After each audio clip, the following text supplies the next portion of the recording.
Hola, aquí estamos de nuevo en Nadie dijo que fuera fácil, un espacio para hablar sobre cómo las ONG de justicia global nos relacionamos con el resto de la ciudadanía y con el cambio social.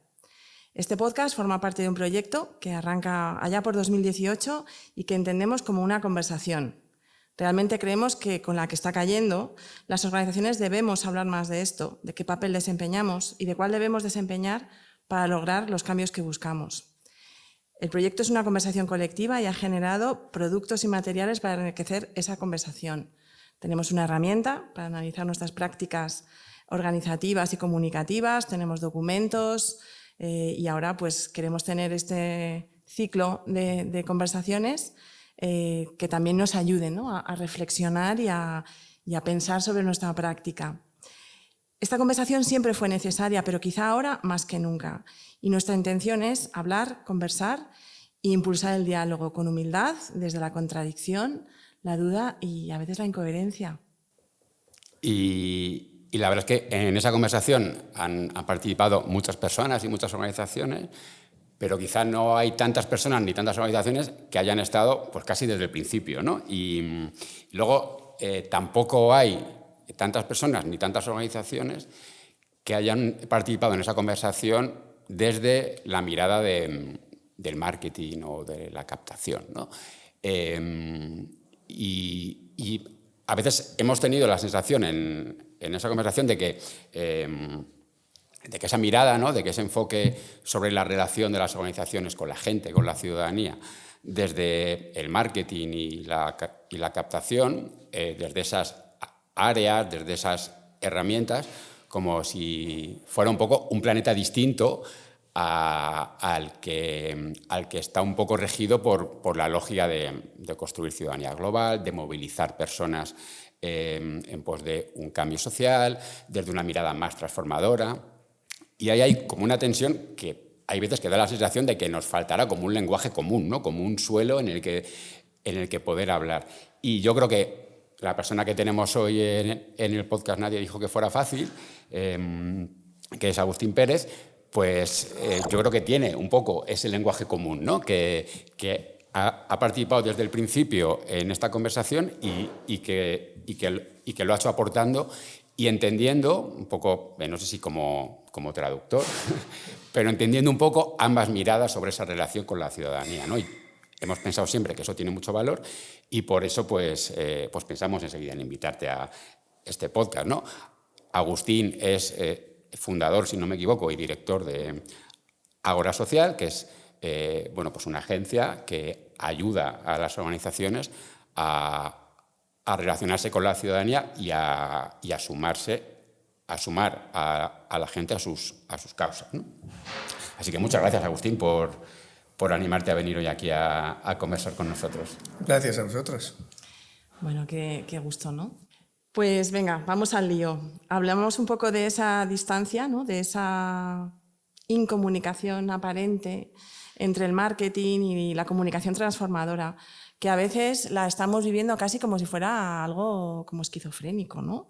Que las narrativas de cambio que impulsamos desde esa parte más de lógica educadora, transformadora, por un lado de las organizaciones, pues ¿no?, se neutralizan con las narrativas centradas en la ayuda, en esa idea del Salvador Blanco, dona 5 euros para el agua, ¿no? O sea, como salvando vidas, y es como, no sé cómo lo ves tú, no sé si tú ves que esto es realmente así, si es una conversación que hemos generado sobre esto. Abrimos este melón, si te parece. Bueno, yo a lo largo de toda mi vida profesional he observado esa tensión. Por fortuna he estado en los dos lados y puedo comprender los puntos de vista tanto de la gente que trabaja en programas, educación o campañas y la gente que trabaja en fundraising. Pero efectivamente esa tensión es casi permanente. A mí a veces me recuerda como una especie de matrimonio mal avenido que ya está muy desgastado por los años y que ya riñe continuamente, por momentos no se habla y sienten sobre todo que el uno no comprende al otro. ¿Y de dónde proviene esta tensión permanente?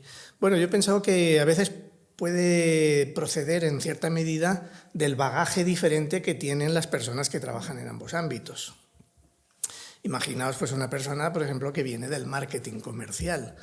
No tiene para nada la misma visión que puede tener una persona que ha estudiado cooperación para el desarrollo o que tiene muchos conocimientos de la intervención social que se realiza en su organización. Esas visiones del mundo diferente, esos diferentes lenguajes, pues por supuesto no favorecen el encuentro. Pero yo creo que va mucho más allá de eso, de diferencias individuales, porque yo incluso me he visto a veces discutiendo con personas que considero que dentro de las diferencias individuales podríamos tener más o menos un mismo bagaje o un talante intelectual, y sin embargo uno defendía más una aproximación racional y otros más una aproximación emocional. Entonces yo creo que también la diferencia proviene en que tenemos objetivos muy diferentes que muchas veces no convergen. Eso tiene que ver mucho también con cómo están organizadas las entidades, con la clásica división del trabajo, que genera una cierta fragmentación vertical, unos hilos, y una cultura organizacional que no favorece el que también haya una visión holística del tema, ¿no? Sino que cada cual vaya a trabajar en pos de sus objetivos. Y al final, simplificando mucho las cosas, pues creo que la gente que trabaja en programas, por así llamarlo, busca ante todo convencer a las audiencias, ¿no? Busca cambiar su sistema de creencias a través de argumentos racionales. Mientras que a los recaudadores de fondos nos preocupa más conmover, que significa despertar emociones para conseguir la adhesión rápida a las personas, ¿no? Y en esa tensión entre las diferentes aproximaciones es donde está en ese terreno del lenguaje común, donde se producen los máximos roces. Y creo que es posible hacer una convergencia. Sí, según te escuchaba, digo, necesitamos una mediación, ¿no? Sí, una terapia de pareja. Un poco, Sí, un poco. retomando eso, sí. Sí, está esa parte, ¿no? Como de qué herramientas, ¿no? O de qué instrumentos usamos en función de qué objetivos, ¿no? Y ahí lo que dices tú, ¿no? Sobre las emociones. Yo quiero pensar que en las áreas de campañas o de movilización o como lo queramos llamar, ya hace tiempo que sabemos, que las organizaciones saben que explicando 100.000, 200.000, 1.000.000 de veces las causas profundas, estructurales, las relaciones sistémicas, bla, bla, bla, de cada uno de los problemas, no vamos a llegar muy lejos, ni siquiera convenciendo en el terreno racional, pero sobre todo sumando, apelando y motivando a las personas a la acción, ¿no? Que es un poco lo que buscamos. Pero sí que es verdad que junto a esas herramientas, a veces la sensación es que el conflicto está incluso en los propios objetivos, ¿no? En esa cuestión de para qué queremos las organizaciones a la gente, ¿no? Hay una mirada sobre la gente que también la sitúa en relación a unos objetivos, ¿no? Y nosotros, en el marco de esta conversación en el proyecto, nadie dijo que fuera fácil, como que hemos intentado pensarlo desde realmente las organizaciones, ¿para qué queremos a la gente? Que es una pregunta que se puede responder, como todas, con más o menos franqueza o con más o menos sinceridad, pero que pensamos como que tiene bastante que ver con a partir de ahí, pues qué herramientas vas a usar y qué marcos culturales también vas a buscar pues fortalecer y cuáles vas a intentar debilitar, porque lógicamente no es lo mismo o no puede ser lo mismo que tú quieras a la gente para que establezca contigo un vínculo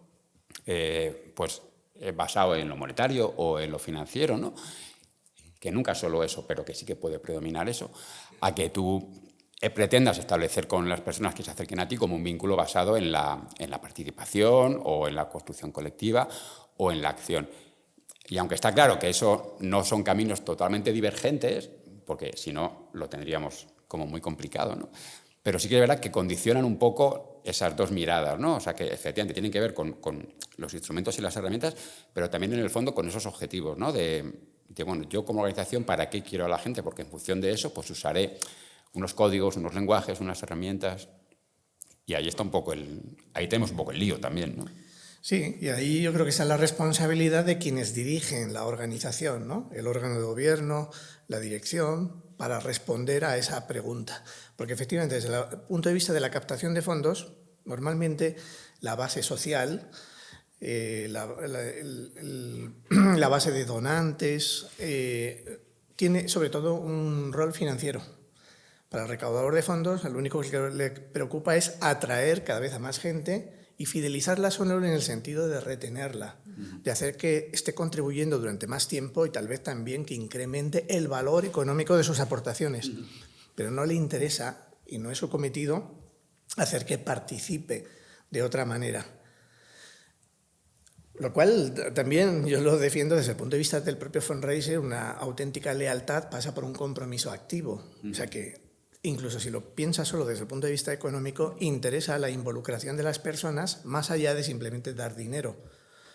Porque ya se ha visto, esa lealtad muchas veces es frágil cuando simplemente se basa en impulsos, normalmente emocionales, en la culpa o la lástima hacia las personas beneficiarias, y se mantiene durante un cierto tiempo, muchas veces por la inercia, porque se pagan unas cuotas con domiciliación bancaria de manera automática hasta el punto de que puedes perder la conciencia de que estás apoyando a una organización. Pero cuando las cosas vienen mal dadas, hay una crisis económica, por ejemplo, que castiga el poder adquisitivo de la clase media, uno empieza a replantearse si debe recortar gastos. Y entonces se ha visto muchas veces que una de las primeras consecuencias que tienen esas épocas recesivas es que la gente abandona masivamente las organizaciones, unido también a una fatiga de la compasión. Es decir, que hay, muchas veces en la opinión pública hay corrientes en las que, digamos, prima un cierto desencanto. Por ejemplo, en el mundo de la cooperación, pues muchos sectores de la sociedad pueden pensar, ¿para qué estamos dando dinero continuamente si no vemos cambios duraderos, sustanciales? Esto es un saco sin fondo. Entonces se replantean la necesidad de... Y no tienen un compromiso mayor, porque entienden que su papel únicamente, les han dicho que si das este dinero, cambias las cosas. Ese es todo lo que esperamos de ti. Y eso produce una lealtad muy frágil, que de pronto, como ya estudió en 2011 Oxfam, a través de ese estudio de Encontrando Marcos, pues muestra eso, una lealtad que está acogida con pinzas y que se puede deshacer con estos cambios en el escenario macroeconómico o en la forma de percibir el papel que deben desempeñar los países del norte en el desarrollo del sur global. Así que sí, deberían preocuparse también los recaudadores, pero no solo ellos, de buscar una involucración más auténtica de las personas, no una participación barata. Y eso, en mi opinión, pasa, lo propuse, por ejemplo, en acabar con ese esquema, ese modelo que ayuda a diseñar el plan de comunicación llamado el itinerario del donante. Porque, como su nombre indica, solo pone el acento en el papel de las personas como meros aportantes económicos. Hablemos del itinerario del colaborador, cómo una persona, a partir de una primera participación, que efectivamente puede ser la económica, doy una donación incluso puntual, va escalando por una escalera del compromiso hacia formas de participación no económicas, aparte de adquirir un compromiso económico más regular, más fiel, e incluso que adopte comportamientos en su vida diaria que sean consecuentes con las causas a las que defienden. Porque yo no veo que estas organizaciones estén promoviendo, salvo excepciones, cambios en el estilo de vida de las personas. Si queremos cambiar las cosas, no vale con dar una donación a una ONG. Hay que pensar cómo consumimos, a qué partido político votamos, cómo participamos activamente en la vida política, dónde ponemos nuestros ahorros. Todas esas son pautas de comportamiento que contribuyen al cambio social. Por tanto, para mí eso debería formar parte de ese itinerario del colaborador, donde se va educando a la persona desde una primera participación, que puede tener muy poco compromiso, hacia un compromiso progresivamente mayor. Y a veces yo me pregunto, por la parte también de la gente que trabaja en educación, muchas veces se hacen programas de educación para el desarrollo, para la ciudadanía, etc. Y me da la impresión, no sé si me equivoco, que Los educandos son, por ejemplo, personas jóvenes, que está muy bien, porque son personas que se están formando, pero ¿educamos a la propia base social? ¿La hacemos que conozca más esas causas estructurales que están detrás de la injusticia y todos los mecanismos que hay que hacer para cambiar esa situación? Me pregunto si se está haciendo activamente, porque me da la impresión de que no. Llega uno, se afilia a una organización y ahí se le deja. Y se espera que se eduque solo. sola. Por su cuenta. Oye, estabas hablando, te estaba escuchando y digo, está haciendo una radiografía, ¿no? de nuestras dinámicas de trabajo, de las, bueno, sí, quizá también como de las inercias, ¿no? Y las prácticas que hay en el sector, ¿no? De cómo dividimos, de cómo nos compartimentamos. Y una de las preguntas que teníamos aquí preparadas, que era la difícil, era, bueno, ¿y cómo piensas que podemos salir, ¿no? de esta disyuntiva, de este laberinto, que yo creo que con lo que has explicado del itinerario del colaborador, del seguidor, de lo que sea, o seguidora, ¿no? Yo creo que nos estás dando bastantes pautas. Me quedo con esto que has comentado de esa percepción que hay de hasta qué punto en nuestro afán de ser eficientes tenemos una lógica de relación con las personas que están en la base social, como diciendo, bueno, vamos a tocarlas solo para esto, vamos a, ¿no? relacionarnos solo en esta parte, por ejemplo, de la donación, de ser socio o socia, y luego tenemos como otra estrategia de relacionarnos con la gente, ¿no? que a veces se habla poco. Bueno, yo quiero pensar que eso está empezando a cambiar y que sí que hay esa mirada, desde esa percepción de que estamos en batalla cultural, ¿no? de esa necesidad de estar incidiendo, ¿no? en esas visiones del mundo, no solo en las edades más jóvenes, sino todo el tiempo, pero efectivamente ahí, o sea, yo te respondo que creo que ha habido, o sea, que hay un cambio que es tenue también, desde donde se nos ve en las instituciones, ¿no? que parece que estas cosas de invitar a la gente a cuestionarse el mundo, parece que hasta los 18, ¿no? y que luego a partir de ahí ya lo tienes que tener todo claro, pero sí, tomo nota de esa mirada.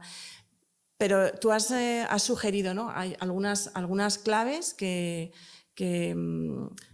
las tenemos ahí, ¿no? y que creo que las has formulado muy bien en esa idea, ¿no? de esa experiencia, pero que ya llevamos mucho tiempo diciendo, oye, no podemos como tratar a la gente de manera como unidimensional, hay esta posibilidad de trabajar como con un impacto organizacional que se basa como en la eficacia, ¿no? O sea, juntando todo lo que hacemos, juntando todas nuestras interacciones con otras personas, con otras instituciones, que seamos eficaces culturalmente, que realmente consigamos esto que tú has dicho, ¿no?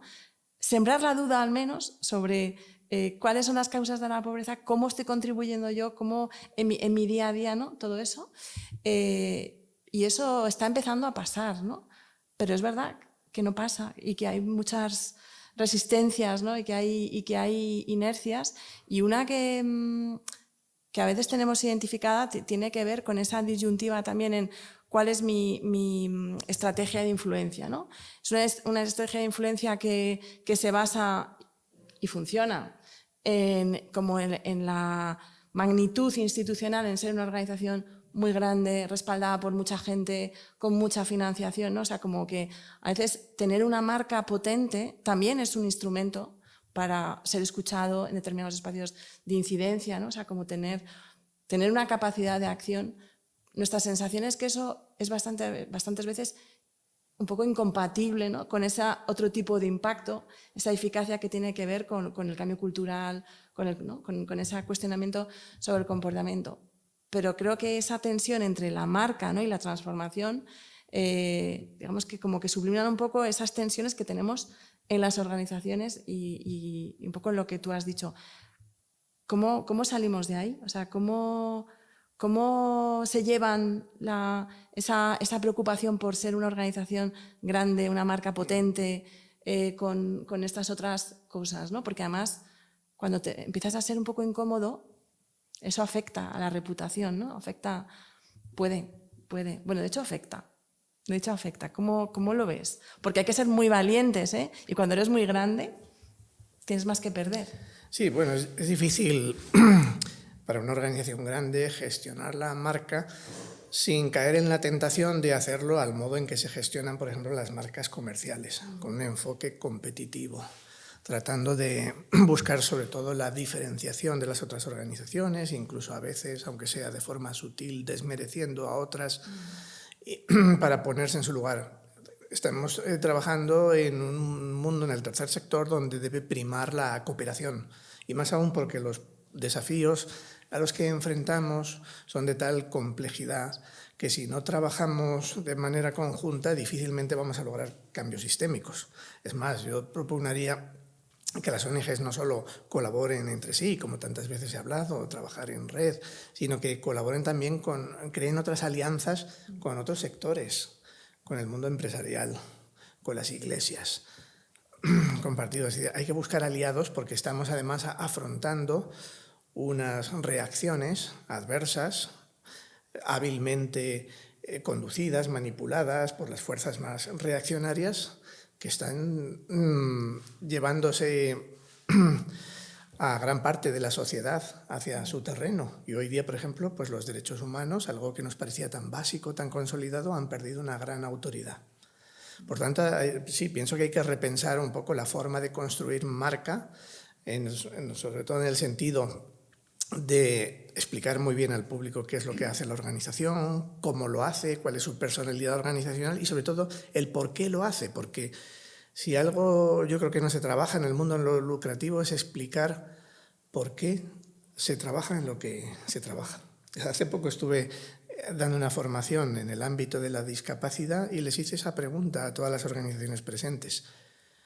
¿Qué hacéis? ¿Cómo lo hacéis y por qué lo hacéis? No tuvieron ningún problema en explicarme qué hacían. Un poquito más dificultad, pero sabían cuál es su metodología de trabajo.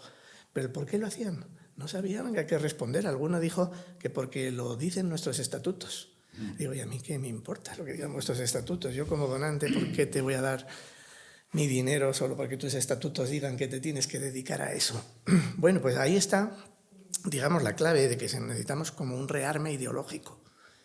Es explicar muy bien cuáles son los valores que guían nuestro trabajo, pero no como se ha hecho hasta ahora, proclamarlos de forma abstracta. Venga, y encima muchas veces hablando en ongalés, ¿no? Con esa terminología que no conecta con la sociedad, sino sobre todo a través de historias inspiradoras, humanas, que expliquen muy bien el por qué hacemos las cosas, el sentido. O que hablemos incluso desde nuestra propia historia. Y una de las cosas que recomiendo últimamente es que no se exponga qué es la organización, sino quiénes somos nosotros en la organización.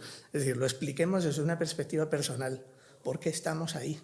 De paso, sí, explicamos cuál es la misión de la organización, los valores que la guían, pero no dejamos de exponer nuestra propia perspectiva personal, nuestras vivencias, nuestros sentimientos. Lo hacemos desde esa óptica personal, porque para conectar con la gente hay que hablar de persona a persona, no de un ente abstracto hacia la masa. Entonces prefiero, digamos, esa óptica. Entonces, digamos, tenemos que también humanizar la marca y llevarla mucho también a ese terreno personal, sin caer en personalismo. No somos muchas veces organizaciones carismáticas, pero sí, somos personas trabajando a favor de otras personas. Entonces debe también estar más presente ese rostro humano. Y, por ejemplo, eso se puede plasmar en dar más libertad a las voces personales, en dar también más cancha a las voces de las destinatarias de la acción. Todo eso. Sí, ahí hay un camino, ¿no? Yo creo que como que se está viendo, bueno, que se está viendo en el sector, pero también en otros sectores que no tienen nada que ver con las organizaciones sociales, que esa voluntad, esa búsqueda de autenticidad, ¿no? Y de ponerle rostro, carne, voz a lo que hagas, que incluso vale para los electrodomésticos, ¿no? O sea, hay publicidad muy enfocada ahí, ¿no? Ahí hay un camino. Lo que pensaba escuchándote también es que en esta conversación también hemos hablado muchas veces de que una de las dificultades para esa salida del laberinto que comentabais, ¿no? Tiene que ver con lo sólidos que son algunos marcos algunas formas de entender lo que las organizaciones somos y hacemos y para qué lo hacemos, nuestros valores, lo que representamos, lo que somos, que están muy instalados en la sociedad o en una parte de la sociedad, ¿no? Esa sociedad con mayúsculas, quizá no tenga mucho sentido referirse a ella, ¿no? Pero sí en buena parte de las audiencias o de las personas a las que nos dirigimos, ¿no? Que tienen que ver con, bueno, que parte son marcos que hemos implantado con esa solidez las propias organizaciones, ¿no? Esos marcos basados en la ayuda, o al menos más basados en la ayuda que en la transformación o que en el cambio. Y en realidad había como cierta comodidad en ese surco, ¿no? Y ahí hemos estado durante seguramente unos cuantos años, ¿no? Quizá ahora nos estamos dando cuenta de que efectivamente eso en algunos sentidos es contraproducente, ¿no? Y también nos estamos dando cuenta de que en este momento ese tipo de marcos que tienen un eje claramente conservador, ¿no? Respecto al estado de las cosas, aunque nunca hayan tenido mucho sentido con esa lógica de cambio, pero quizá ahora esa falta de sentido es como muy sangrante, ¿no? Porque, como tú decías también, nos encontramos en un contexto en el que esos elementos reaccionarios, hiperconservadores, regresivos en un montón de sentidos, los derechos humanos que tú señalabas y otros, pues hace 10 años no estaban ahí o no tenían esa fuerza y ahora están ahí y tienen un peso en la conversación pública y en la agenda política hiperevidente tanto en España como en buena parte del mundo, ¿no? Entonces, ¿eso cómo nos deja las organizaciones, ¿no? O sea, ¿cuál debería ser la actitud de las organizaciones para enfrentar esos marcos que son muy sólidos cuando ahora tenemos claro que tenemos que luchar contra esos marcos, ¿no? O sea, que la única opción, digamos, cultural y política que tenemos las organizaciones para ser coherentes con nuestros valores pasa por atacar esos marcos que en parte hemos promovido durante unos cuantos años, ¿no? Y que en parte tenemos también dentro, ¿no? Digamos, en nuestra identidad y en nuestras formas de hacer, etcétera. Porque si no sería fácil salir del laberinto, ¿no? Porque parte de ese diagnóstico está hecho hace años, ¿no? Eso pasa por un cambio del lenguaje, incluso en las organizaciones más bien intencionadas que quieren cambiar las cosas, pues utilizan muy a menudo lo que llamo un lenguaje de déficit, que pone el acento en lo que le falta a esos colectivos, ¿no? Decimos, trabajamos por las comunidades más vulnerables, los más pobres. Siempre ponemos el problema como centro y la necesidad de la ayuda.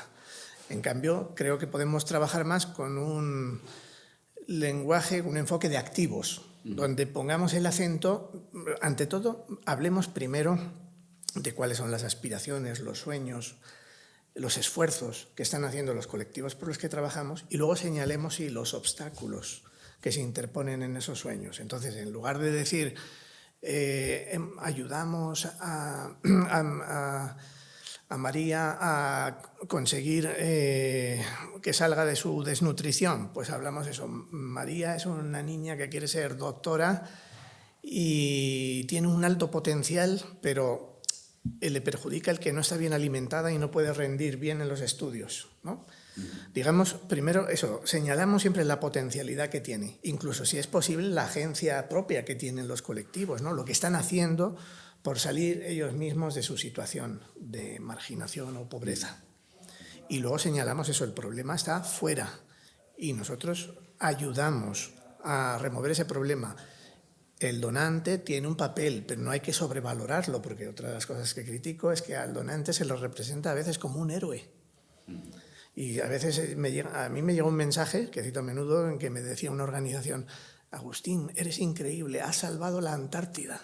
Y yo, por Dios, yo lo único que he hecho es pagar mi cuota a esa organización y le di una vez a un clic para firmar una petición colectiva de la forma más cómoda posible, que es simplemente clicando. Y ya me hacían sentirme como un salvador de la humanidad. Digo, qué exageración, qué adulación. Entonces, bueno, todos esos mensajes pues perpetúan esa idea de que es de ese relato de rescate. Nosotros, las ONGs y los donantes que los respaldan, somos los salvadores del mundo, ¿no? Tenemos que darle mucho la vuelta a eso. Y a veces las organizaciones que estéis más comprometidas, que no caéis en esos errores tan burdos, pero a veces eso hay que revisar ese lenguaje para que no sugiera, pues eso, digamos, esa idea del rescate, que luego hace que las adhesiones sean muy frágiles. Fijaos en Cruz Roja, que se supone que todos los que respaldan esa organización deberían tener un sentido del humanitarismo muy grande. Pues hay muchas personas que abandonan la organización cuando ven la imagen de el personal de Cruz Roja asistiendo a los migrantes que llegan en pateras. Es que clase de humanidad tienen esas personas que consideran que eso está mal hecho. Ayudaron a las personas que estaban a punto de ahogarse, que vienen ateridas de frío, muertas de hambre, solo porque consideran que no deberían entrar en nuestro país. O se han dado de baja miles de socios por la supuesta inacción de Cruz Roja durante la Dana de Valencia, tragándose las mentiras, los bulos que han difundido algunos. Entonces, eso da muestra a veces de la escasa solidez que tiene la adhesión de muchas personas a estas organizaciones, la falta de formación que tienen en valores. Se han adherido por unos ciertos impulsos, quizá, pero están ahí, atados con un hilito. En el momento en que hay una tensión fuerte, se desprenden de la organización. Por eso, bueno, hay que hacer un esfuerzo muy grande para encontrar esos relatos, que yo insisto, diría, los generaría, o sea, no me preocuparía tanto, que ese ha sido siempre uno de los motivos de tensión, en cómo las organizaciones atraen la primera participación. Siempre uno de los temas que más controversia ha generado es la publicidad para captar fondos. Hay que dejar un poquito más de margen de actuación a los fundraisers, porque no se puede pretender, como dice el código de conducta de la coordinadora, que en una publicidad de pequeño formato, en un anuncio así, que tiene un poco de texto, o en una cuña de radio, o en un spot de televisión de 20 segundos, les expliques las causas estructurales de un problema multidimensional que ya te puede costar explicarlo todo un montón de palabras, ¿no? Para exponerlo de una forma comprensible. No esperes eso. Basta con captar la atención, atraer a esa persona y hacerla que participe. Pero una vez que ha entrado en la casa, hay que acompañarla para que vaya adquiriendo cada vez un mayor conocimiento, para que vaya cambiando sus marcos mentales si los necesita, para que vaya interiorizando nuevos valores. Yo, por ejemplo, trabajé muy joven en Amnistía Internacional y reconozco que el trabajo en esa organización me educó. Me quitó prejuicios que tenía. Yo antes podía tender a ser un poco sectario, pero trabajando en esa organización que tenía principios como la imparcialidad, me abrí a trabajar por los derechos humanos de personas cuyas ideas podían repugnarme. Pero lo importante son sus derechos. Defenderé primero sus derechos, luego ya sus ideas las combatiré, como sea. Por eso, yo creo que por eso hablaba de ese itinerario. No me preocuparía tanto de cómo se le atrae, siempre que no sea, porque también hay publicidad que puede maleducar, por supuesto, y publicidad inconsecuente, ¿no? Digamos, una organización que se pretende transformadora, como una que no voy a mencionar, pues no puede decir en su publicidad, regala una sonrisa y salir una niña negra. Y eso es todo lo que quieres decir, esas son todas las ideas que contiene tu propuesta de valor. Regala una sonrisa, como si fueses ahí eso, pues una persona que tiene puede conceder la dádiva de hacer sonreír a una niña que vive en la pobreza. Eso es todo la idea transformadora, ¿no? Se puede enriquecer dentro de que la publicidad requiere simplificación y tocar la fibra sensible. También se pueden introducir ideas, no muy sofisticadas, pero algunas. Y a partir de ahí iniciemos esa tarea educativa. Eso es lo que pienso. Estoy pensando que si te escucha un equipo directivo, ¿no? de una organización, más de una organización relativamente grande, yo creo que tú estás diciendo muchas cosas que ya se pueden hacer, ¿no? Y me pongo un poco en su mente o en cómo toman las decisiones, y está siempre el corto plazo, porque esta conversación la hemos tenido, ¿no? O sea, nunca con tanta posibilidad de hacer cosas tan concretas como las que nos estás diciendo tú, ¿no? Pero siempre con eso de, bueno, ¿en qué momento vamos a dejar la donación para empezar la transformación, ¿no? O sea, ¿cuándo es el momento en el que vas a sentir que tienes suficientes recursos como para atreverte, ¿no? Y no sé, ¿tú qué dirías ahí si estuvieras en ese equipo directivo o en la cabeza de la gente? Decir, bueno, o sea, en algún momento, o sea, nunca vamos a tener todo el dinero que necesitamos, ¿no? En algún momento hay que ponerse, ¿no? a todas estas otras cosas que son distintas, que no son lo que la gente se espera, que a veces son más arriesgadas, que requieren un cambio. ¿En qué momento? Bueno, sí, muchas veces la ambición, ¿Qué señal? la ambición económica pervierte muchas cosas y yo creo detectar que en muchas organizaciones el dinero manda. Y por eso también algunos colegas que trabajan en programas, en educación, se quejan de que al final se impone las tesis o la voluntad de los que recaudan fondos, que a su vez pues siguen las instrucciones de su dirección, les marcan unos objetivos, tenéis que conseguirlo. Y a veces esa presión por alcanzar los objetivos hacen que busquen la eficacia inmediata, tal como entienden que se puede lograr. Incluso a veces sacrificando el valor educativo que puede tener el mensaje. Entonces, por supuesto, al final hay que apelar a la responsabilidad de quienes dirigen la organización y decir, bueno, el dinero no puede ser el único norte que nos guíe, hay que moderarse. Ahora bien, la buena noticia es que no creo que haya una disyuntiva insalvable entre el dinero, ser muy prósperos y sacrificar el mensaje educativo, o ser pobres pero honestos. No, creo que hay un camino intermedio, eso es lo bueno, y que se puede conjugar esa eficacia en la captación de fondos con su ejercicio responsable. Y para eso, por ejemplo, estoy creando un método para operativizar todas estas ideas, para encontrar ese terreno común en el lenguaje de esos diferentes departamentos o profesionales que muchas veces no se entienden porque hablan lenguajes distintos, para tender puentes entre los departamentos y que se conozcan más y se reconozcan mutuamente. Entonces, eso se puede operativizar mediante un método y hacer que verdaderamente la organización pueda ser próspera, pero sin sacrificar de camino sus valores. Pues esperamos ese método con ansiedad, en realidad. Y que ya por ir como apuntando un poco, ¿no?, hacia el final de la conversación, pues la pregunta más fácil de formular y más difícil de contestar seguramente, ¿no?, que es como si con todo esto que hemos hablado, ¿no?, que en parte has señalado también como tendencias, ¿no?, de hacia dónde pueden o podrían ir las cosas o qué elementos habría y qué caminos habría posibles para recorrer. ¿Cómo ves un poco el futuro, ¿no?, del sector, de las organizaciones de cooperación, de desarrollo, de justicia global? Si pensáramos en un plazo de 5 o 10 años, ¿no?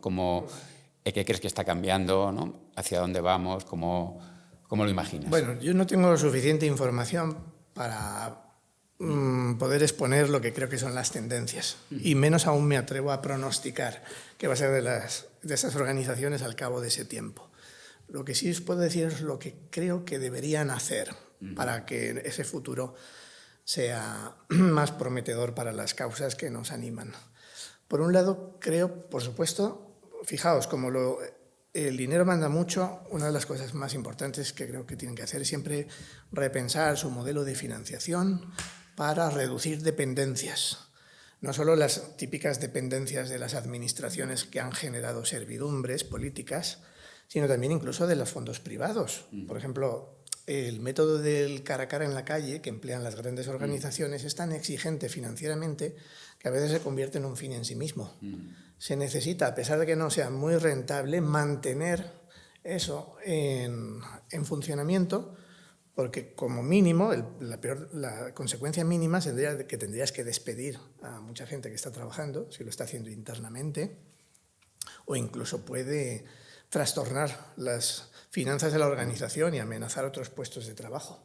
Entonces, a veces ya no se escoge libremente ese método, sino que ya te sientes obligado porque has creado un sistema con una inercia que te obliga a seguir por ahí. Entonces hay que seguir innovando en métodos de captación de fondos y tal vez crear no solo una mayor pluralidad en la financiación, sino quizá también explorar sistemas híbridos, donde también haya algo de emprendimiento social, de formas de encontrar cómo monetizar el conocimiento, otras fórmulas, ¿no?, a través de actividades mercantiles que proporcionen mayores recursos propios a las organizaciones. Otro elemento pasa por un uso más intensivo de la tecnología digital. Yo creo que siempre vamos en el mundo no lucrativo a la zaga del mundo empresarial. Por ejemplo, yo ahora trabajo mucho en la inteligencia artificial y creo que tiene muchas aplicaciones benéficas, tanto como otras peligrosas y maléficas. Entonces hay que emplearlo más. Por ejemplo, vi recientemente una experiencia que me gustó mucho sobre el proyecto Testigo, Witness, en la Amazonía, en cómo esas comunidades que están sufriendo desde hace muchos años la depredación de sus recursos naturales, incluso violencia por parte de los madereros y otros que invaden sus tierras para explotar sus recursos, pues les dotaron de unos smartphones muy resistentes que se pueden cargar con energía solar, que se pueden manejar muy fácilmente con iconos, incluso con voz, que entienden los dialectos locales, y con ello pueden tomar pruebas visuales de las invasiones, de las destrucciones del medio ambiente, y se graban a través de blockchain con un sistema que certifica por completo la veracidad de esos datos recogidos, están georreferenciados y entonces se pueden utilizar para pruebas judiciales. Y con todos esos sistemas pues han conseguido eso, ganar 5 juicios, han reducido un 30% el número de invasiones de sus tierras, etc. O sea, les han dotado esas comunidades de un arma muy poderosa para defenderse, un arma pacífica. Y además lo han hecho co-creándolo con la propia comunidad, ¿no?, de una forma muy participativa. Y en general también, y volviendo al terreno que nos empezó la conversación, pues sobre todo también creo que tienen que cambiar sus narrativas, las organizaciones. Sobre todo en ese sentido que decía más de humanizar el mensaje, hablar en términos menos abstractos, descender, porque además estamos compitiendo ahora con mensajes reaccionarios que son muy hábiles, simplifican mucho las cosas, encuentran siempre un villano al que hay que combatir, suscitan emociones primarias y tenemos que combatirles en el mismo terreno, solo que sin recurrir a sus malas artes manipuladoras, ¿no?, desde la autenticidad. Esa es la única diferencia, pero por lo demás debemos aprender de esta gente. Y lo que tenemos, por ejemplo, es que humanizar nuestro mensaje. Como decíamos, ¿por qué esta gente, como los que decía que abandonan Cruz Roja, toman esa conducta? Es que, digamos, no ven a las personas. La ultraderecha hace un esfuerzo siempre por deshumanizar a los colectivos a los que ataca. Pues hay que contrarrestando humanizándolos. Tienen que ver a las personas. Si solo ven a una masa de gente que sufre y con la que no sienten ninguna empatía, pues no van a hacer nada por ella. Pero si ven a las personas y trabajamos eficazmente movilizando a través de valores comunes, incluso con los marcos mentales de las personas a las que nos dirigimos. Por ejemplo, se puede tratar de contrarrestar el escepticismo hacia el cambio climático apelando a nuestra responsabilidad como padres y madres, ¿no?, que es un ángulo que quizá no se toca y que eso a cualquiera que sea su ideología le toca en lo profundo, porque tiene un sentido de la protección filial. Bueno, pues hay que trabajar mucho en esas nuevas narrativas para poder ser más eficaces a la hora de trasladar el mensaje y hacerlo además adaptadas a cada público. Porque otro de los retos que ya sabéis que tienen las ONGs es cómo conectar con la juventud, que se siente divorciada del mundo no lucrativo. Y eso requiere pues también un esfuerzo especial de conexión, de entender qué les preocupa y cómo hablan. Nos has puesto muchos deberes, Agustín. Muy bien, pues nada, yo creo que vamos cerrando, ¿no? Bueno, yo me quedo con que ha sido una conversación desde una empatía absoluta de todas las emociones y responsabilidades que tenemos en las organizaciones, pero también empatía con las personas que están alrededor, ¿no?, de las organizaciones. Yo percibo mucho pensamiento en todo lo que cuentas, ¿no?, mucho trabajo, mucha reflexión y algo que nos recomiendas, que es como la honestidad, ¿no? Y me ha gustado también eso que has dicho de cómo podemos imaginar futuros prometedores para nuestras causas, ¿no? Creo que es como un entorno de posibilidad en el que caben muchas cosas y al que podemos llegar de muchas maneras diferentes, pero también me quedo con como dos claves, ¿no?, de cosas que, o elementos claves que ya tenemos y que este último que nos has ilustrado, ¿no?, del ejemplo que son los de Global Witness, ¿no?, decir, oye, tenemos todo ese ecosistema de comunidades y personas que están ahí, que tienen mucho potencial, ¿no?, para nutrir esa comunicación de las causas, ¿no?, y construirlo desde la horizontalidad. Es decir, no hay que inventarse la rueda porque está ahí. Y luego, por otra parte, también desde lo que somos, desde la humanidad, desde la autenticidad, ¿no? O sea, tenemos quizá como que mirar más, ¿no?, hacia adentro. Y bueno, pues yo creo que como ha dicho José, tenemos muchos deberes, pero no o sea, como que no nos has lanzado ahí, ¿no?, a la nada, sino que nos has dado muchísimas claves. Así que muchas gracias. Tenemos que terminar, pero no de hablar, ¿no? O sea, que tenemos que seguir conversando, tenemos que cambiar muchas cosas. Seguiremos reflexionando juntas, encontrándonos. Nos quedamos con esta inquietud, ¿no? Lo has dejado ahí como discretamente. Dice, bueno, estoy yo aquí con una metodología, ¿no? Y está fenomenal ese teaser que nos has hecho. Seguiremos reflexionando juntas y conversando sobre cómo las ONGs podemos ser eficaces, ¿no?, en ese sentido más amplio de cambiar la realidad, de contribuir a nuestras causas, pero hacerlo pues cambiando también esos marcos culturales, ¿no?, esas percepciones que tenemos sobre la vida, sobre nosotros, sobre la posibilidad de cambiar la realidad, que desde luego no es una cosa que sucede de manera inmediata, que no es fácil, pero quizá desde que llevamos conversando lo tenemos un poquito más cerca. Así que muchísimas gracias, Agustín, de verdad, por la conversación. A vosotros. Muchas gracias.